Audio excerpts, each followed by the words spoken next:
એ ગિરનારી રે બાવો ગિરનારી. આપણને નાનપણથી ઘરમાં ભજનોનું માહોલ રહ્યું અને એવો બધો કહેવાય ને માહોલ રહ્યો. દાદી, મમ્મી, નાની બધા ભજનો કરતા, થાળ થતા રમાપીના. તો એ ભજનોથી જ ક્યાંક પ્રેરિત થઈને ધીમે ધીમે ધીમે નાનપણથી જ ભજનો ગાવાનું ચાલુ કર્યું હતું. એ જેમ જડુંબે એ મુરલી માથે નાગજો, એ ઓલા ગરવાને માથે રે રૂખડિયો જડુંબિયો. નમસ્કાર દોસ્તો, જય ગિરનારી, હર હર મહાદેવ. દોસ્તો, ગરવા આગળ ગિરનારની ગોદમાં આપણે જ્યારે આવ્યા હોય અને મહાશિવરાત્રિનો મેળો જામ્યો હોય અને એવા મેળામાં એક કલાકાર આપણી સાથે જોડાયા છે, બરોબર છે. માનસીબેન મેરિયા આપણી સાથે જોડાયા છે, કે જેને હું કાલના દિવસથી સાંભળું છું. અને દોસ્તો, તમે બિલીવ નહીં કરો, એમનો અવાજ સાંભળો એટલે તમને એમ થાય કે ભાઈ કોયલ બોલે છે. એટલો સુંદર અવાજ છે. મને એમ થયું કે એક વિડીયોના માધ્યમથી એમની જે કલા છે એ તમારા સુધી પહોંચાડીએ. તો માનસીબેન મેરી, આપનું હાર્દિક સ્વાગત છે આપણા વિડીયોમાં, આપણા પોડકાસ્ટમાં. નાનો એવો પોડકાસ્ટ છે દોસ્તો, પણ તમને મજા ન આવે ને તો મારું નામ ફેરવી નાખજો. માનસીબેન, ઘણા બધા લોકો જે છે ગામડાથી બિલોંગ કરતા હોય, આપણો વિડીયો જોતા હોય છે. કેમ કે આપણું ઘણા બધા વિડીયોઝ આપણે એવા હોય કે જે આધ્યાત્મને લગતા હોય છે. તો દર્શક મિત્રોને તમારા તરફથી કંઈક સાંભળવાની ઈચ્છા જરૂરથી હશે. તો એક શરૂઆત પહેલાં તમે કંઈક ગિરનારીને લગતું કોઈ પણ તમને ભજન હોય એનાથી કરીએ, પછી આપણે વાતનો દોર આપણે આગળ વધારીએ. જરૂર. હે રૂખડ બાવા તું એ હળવો હળવો હાલજો, રૂખડ બાવા તું હળવો હળવો હાલજો, ઓલ્યા ગરવાને માથે રે રૂખડિયો જડુંબિયો, ઓલ્યા ગરવાને માથે રે રૂખડિયો જડુંબિયો. દોસ્તો, આ માત્ર ટ્રેલર હતું. હવે માનસીબેન સાથે વાતચીત કરવી છે. માનસીબેન, સૌથી પહેલાં તમારો એક પરિચય દર્શક મિત્રોને આપો, જેથી કરીને તમારું જે અંગત જે જીવન છે એનાથી પણ લોકો વાકેફ થાય. તો મારું નામ માનસી મેરિયા છે અને છે ને આમ કહી શકું કે હું પહેલાંથી મ્યુઝિકમાં ને એ બધામાં, આ બધા શોઝ વગેરેમાં હું નથી. I did masters in microbiology subject. હા, અને હાલ I do full time music. તો ઇટ ઇઝ લાઈક કે અહીંથી અહીંયા સુધી પહોંચી જવું. આપણને નાનપણથી ઘરમાં ભજનોનું માહોલ રહ્યું અને એવો બધો કહેવાય ને માહોલ રહ્યો. દાદી, મમ્મી, નાની બધા ભજનો કરતા, થાળ થતા રમાપીના. તો એ ભજનોથી જ ક્યાંક પ્રેરિત થઈને ધીમે ધીમે ધીમે નાનપણથી જ ભજનો ગાવાનું ચાલુ કર્યું હતું. ને અત્યારે આ ભગવાનની દયાથી અહીંયા ગાઈએ છીએ. હા. તમે ઘણા બધા સ્ટેજ પણ પરફોર્મ કરો છો, તમારું પોતાનું બેન્ડ પણ છે. યસ. તો અગાઉનો તમારો અનુભવ શું રહ્યો છે ને અત્યારે કયા સ્ટેજ ઉપર તમે કામ કરો છો, કયા બેન્ડ સાથે જોડાયેલા છો, એના વિશે થોડીક વાતચીત કરીએ. અત્યાર સુધી મેં ઘણા બધા સારા સારા બેન્ડ સાથે કામ કરેલું, કે કહેવાય ને કે એમાં ઘણી બધી મજા આવી. ઘણા બધા કહેવાય ને જોનર્સ પણ એક્સપ્લોર કર્યા, જેમ કે છે ને ફોકમાં બી જઈ આવી હું, વેસ્ટર્નમાં પણ જઈ આવી, રોકમાં પણ જઈ આવી. અને લાસ્ટ 2 યર્સથી મારું પોતાનું બેન્ડ છે, એકત્વ બેન્ડ. એકત્વનો અર્થ થાય છે એક તત્વ, એટલે સર્વસ્વમાં એક તત્વ શોધવું, એટલે એકત્વ. તો જેમાં અમે કહેવાય ને કે ભજનો અને લોકગીતો છે એને અત્યારની જનરેશન સુધી કેવી રીતે પહોંચાડવીને એના સતત પ્રયાસો કરતા હોઈએ છીએ. In a modern way.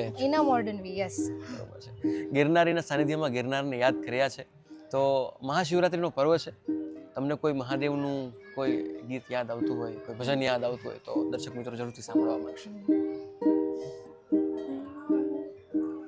હે નાચે ગુણેશાન, નાચે હનુમાન, નાચે નાચે ગુણેશા ને નાચે હનુમાન, પાર્વતીના પ્રાણનાથ ભોળા ભગવાન, આગળ બમ ડાક વાગે ડમરૂ, નાચે સદા શિવ આગે ભૈરવ, નાચે સદા શિવ આગે ભૈરવ, ભાંગ કેરા રોટલા ને ધતૂરાના શાક, પીરસે મૈયા પાર્વતીને જમે ભોળોનાથ, આગળ બમ ડાક વાગે ડમરૂ, નાચે સદા શિવ આગે ભૈરવ, અરે નાચે સદા શિવ આગે ખૂબ જ સુંદર મજાનો અવાજ છે અને એકદમ એમ કે ને કે કદાચ ગમે એવું જીવનમાં ટેન્શન હોય બેનનો અવાજ સાંભળો એટલે ટેન્શન ઘડીક માટે વયું જાય ભાઈ, એટલો સુંદર અવાજ છે. અને આપણે સૌ ખરેખર ભાગ્યશાળી કહેવાય કે આપણા ગુજરાતમાં આ આર્ટિસ્ટ છે અને ધીમે ધીમે માણી રહ્યા છીએ એમને આપણે મહાશિવરાત્રિના માહોલમાં. મને મળી ગયા એક આશ્રમમાં, તો મેં કીધું બેન આપણે તમારી સાથે એક વિડીયો લઈએ અને તમારી જે આર્ટ છે એને લોકો સુધી પહોંચાડીએ.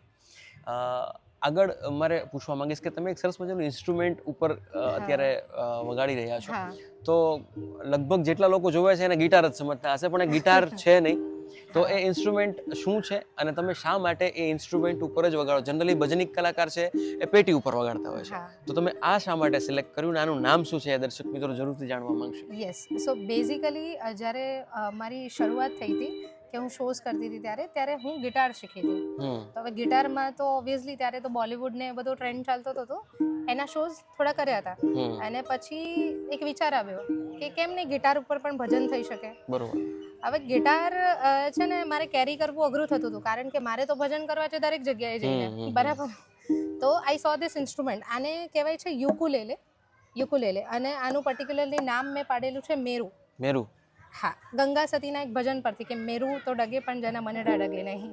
તો મેરુ પર્વતના નામ પર આનું નામ મેરુ રાખેલું છે મેં. અને આ ઇન્સ્ટ્રુમેન્ટ એક તો ઇઝી ટુ કેરી છે અને યુ નો કે આ થોડીક એકતારાવાળી ફીલ આપે.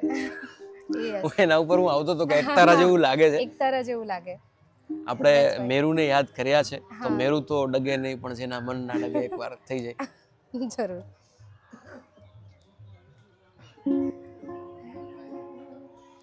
હે મેરુ તો ડગે પણ જેના, હે મનડા ડગે નહીં પનબાય, હે મરને ભાંગી પડે ભરમાંડ રે,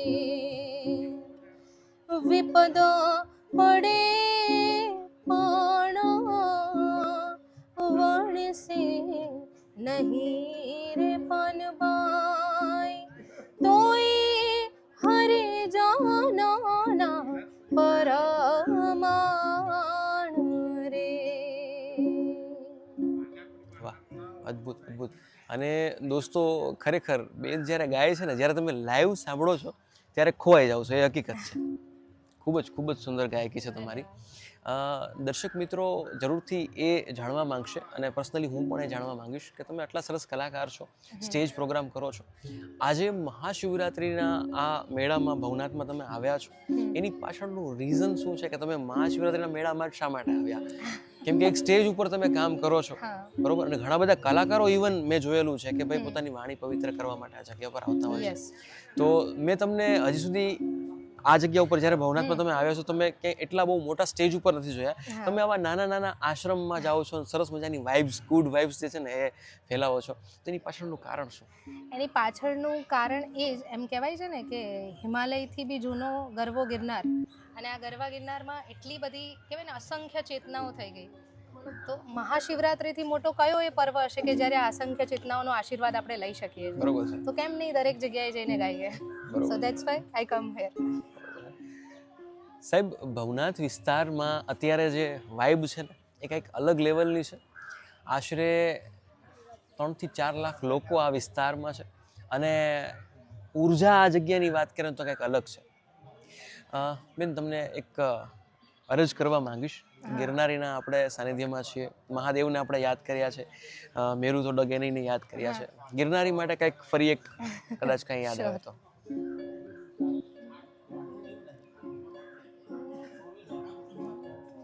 તારો રે ભરો મને બારે, એ બારે રેવો ગરવો દાતાર, એ ગિરનારી રે બાવો ગિરનારી, એ ગિરનારી રે બાવો ગિરનારી. અદ્ભુત અદ્ભુત અદ્ભુત. બેન, તમે જુનાગઢ આવ્યા છો હા અને મહાશિવરાત્રિના મેળામાં બધા આશ્રમો હા અત્યારે આપણે વિઝિટ કરીએ છીએ. તો જુનાગઢમાં એવી કઈ કઈ વસ્તુ છે જે તમે જોઈ છે, તમને ગમી, એના વિશે થોડુંક દર્શક મિત્રો જાણવા માંગશે? જૂનાગઢમાં હું મેળામાં તો આવું જ છું, પણ રેગ્યુલર ડેઝમાં પણ આઈ કમ હેર. અને વાતાવરણ અહીંનું એક તો એટલું જ સુંદર હોય છે ને અત્યારે આટલા બધા લોકો હોવા છતાં જે કહેવાય ને આની જે એક શાંતિ છે, આની જે એક ઉર્જા છે એ એમની એમ જ બરકરાર છે. 100%. હજી પણ તમે અહીંયા આવો તો તમને એ જ કહેવાય ને કે ચેતનાઓ, એ જ ઉર્જાઓનો તમને ભાસ થાય. અનુભવ થાય છે. તો that's why I like that a lot. બરોબર છે. હા દોસ્તો, તમે ઘણા બધા સાધુ સંતો જોયા હશે.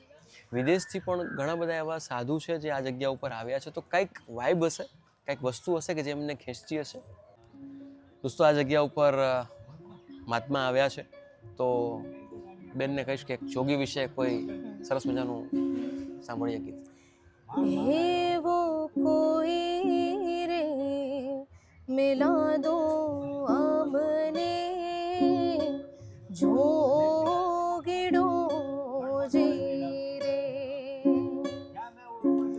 એવો કોઈ રે બતા દો અમને જોગીડો જી રે, જોગી મારે કાયાનો ઘડનાર, જોગી મારી કાયાનો ઘડનાર, એવો કોઈ રે મિલા દો અમને જોગીડો જી રે. જોગીને આપણે યાદ કર્યા છે, હવે ગુરુને યાદ કરવા છે. તો બેનને કહીશ કે ગુરુ માટે કોઈ તમને ભજન યાદ આવતું હોય તો.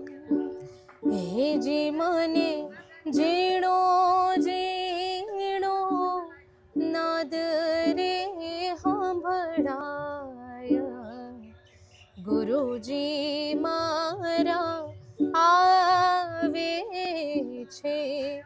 હેજી મને ઝીણો ઝીણો નાદ રે સાંભળાય, ગુરુજી મારા આવે છે. હેજી એની સવારીના સુર રે સાંભળાય, ગુરુજી મારા આવે છે. વાહ દોસ્તો, તમને હું ગેરંટી આપીશ કે તમને ખૂબ જ મજા આવી હશે આ વિડીયોમાં. અને જતાં જતાં એક આપણે મહાશિવરાત્રિમાં જ્યારે પવિત્ર રવેડી નીકળે છે સાધુ સંતોની, દિગંબરની, તો એ રવેડી માટે તમે કોઈ સોંગ ડેડિકેટ કરવા માંગતા હોય ને લોકોને સંભળાવવા માંગતા હોય તો કોઈ પણ તમને જે મજા આવે એવું. થોડુંક વિચારવું પડશે. આરામથી, આપણી પાસે સમય જ સમય છે. એ મેં પહેલા જ ગાઈ નાખ્યું પાછું. એવું છે? રૂખડ બાવા તું હળવો હળવો હાલ રાઈટ છે. રાઈટ રાઈટ રાઈટ રાઈટ બરોબર છે. તો આ જોગીઓની જ્યારે આ રવેડી કહે છે નીકળે છે, એના માટે એક ગીત છે જે મેં શરૂઆતમાં પણ ગાયું હતું, જે આજે આગળ હું થોડુંક લઈશ. જી. એ જેમ જડુંબે એ મુરલી માથે નાગજો, એ ઓલા ગરવાને માથે રે રૂખડિયો જડુંબિયો, ઓલા ગરવાને માથે રે રૂખડિયો જડુંબિયો. ખૂબ જ અદ્ભુત, ખૂબ જ અદ્ભુત. છેલ્લે જતાં જતાં દર્શક મિત્રોને કંઈ તમે મેસેજ આપવા માંગતા હોય, કદાચ કોઈ એવું કોઈ કલાકાર પણ હશે કે જે તમને સાંભળતું હશે, તમારામાંથી પ્રેરણા લેવા માંગતું હોય, તો એવા કોઈ ટેલેન્ટેડ કલાકાર હોય એમને કંઈક મેસેજ આપવા માંગતા હોય તો. જો પહેલાં તો જે લોકો સ્ટ્રગલ કરી રહ્યા છે એમના માટે એટલું જ કે લાગ્યા રહો, મન મૂકીને લાગ્યા રહો. અને બાકી બધાને એમને મન મૂકીને લાગ્યા રહેવાનું એટલે કીધું છે કારણ કે એમને ફળ પણ જોઈએ છે, બરાબર. બાકી બધાને મનને મજા આવે ને કરી રાખો. બસ, ધન્યવાદ. દોસ્તો, જે મજા આવે એ કરવાનું છે અને કરતું રહેવાનું છે. મને આશા છે કે આપ સૌને આ એક નાનો એવો એપિસોડ ખૂબ જ ગમ્યો હશે. જો દોસ્તો વિડીયો ગમ્યો હોય તો લોકોને શેર કરો. આવા જ વિડીયો જોવા માટે ફોલો કરતા રહેજો ચેનલને. બેનનું ઇન્સ્ટાગ્રામ આઈડી છે માનસીબેન મેરિયા, જરૂરથી ફોલો કરી લેજો અને સપોર્ટ કરજો દોસ્તો. Thank you very much. ફરી મળીશું નવા વિડીયોમાં. જય ગિરનારી, હર હર જય મહાદેવ. ગિરનારી, હર હર મહાદેવ.